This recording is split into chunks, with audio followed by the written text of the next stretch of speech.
Hello, we're talking all things social media 101.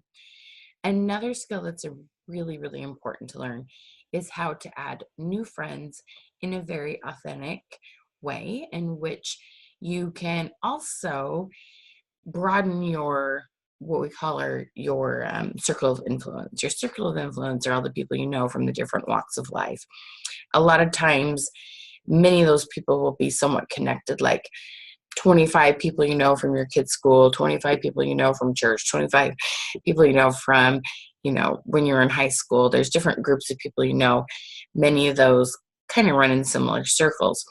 So when you can meet someone outside of any of those circles, they have a whole nother set of circle of influence. Most people on average have a circle of influence of about 250 people. That doesn't mean you only know 250 people.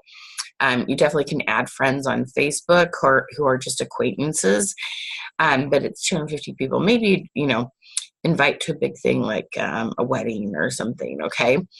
So what we want to do is help you broaden that. Now, often Facebook will encourage you to add friends, oh, it looks like you have similar friends, 16, people are in common. And sometimes like, oh yeah, oh my gosh, I totally forgot about her from high school. I haven't talked to her forever. Didn't know she's on Facebook. And sometimes, yeah, you do add them. Other times it's like, I don't know them. I've never met them. I really don't have any connection to them. So that's not always the best way. It's one way, but I want to show you another way to do this. Okay. So we're going to take you over to Facebook here. And I want you to take a second and just make a list of all your hobbies, interests, things you spend time on every single week. And that can be anything from motherhood to marriage to your exercise you like to things you're passionate about, meaning like things like other things you're passionate about. It could be a hobby. It could be something that you want to make better in the world. There's lots of different things, okay?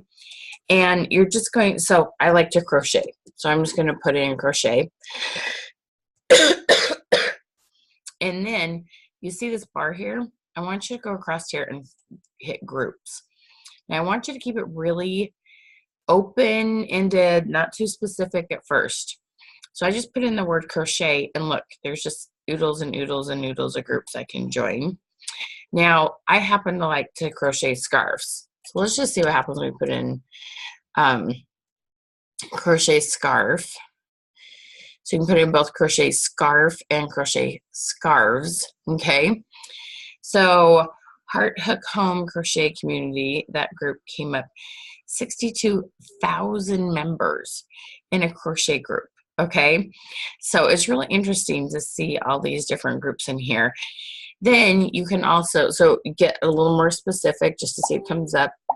Then you can put in, for example, your area. So I could put in my city. I'm just going to put in my state. You can put in your county. You can put in my area. I have a city I live in, but there's 3 cities very close knit, and we call it Tri-Cities, even though my city is called Pasco. Put like crocheters in Washington, okay? There are always, almost always, okay, you might belong to some group, have some interests that not very many people have.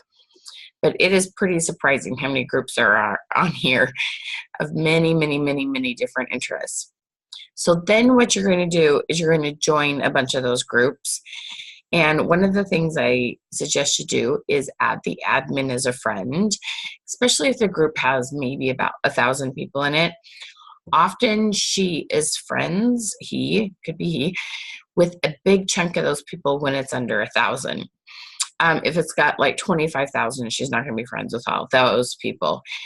But as you start making connections with other people, they'll see you're friends with the admin.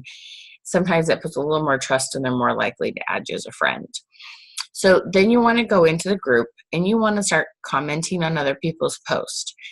Post something you've made, you've done, a question you have, let other people comment on your post.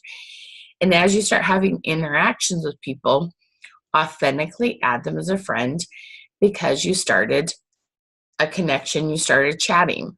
Now, did you hear me say anything about joining groups that are specific to your product, join groups and start talking about your product in the group. No, I'm talking be normal, be real, okay?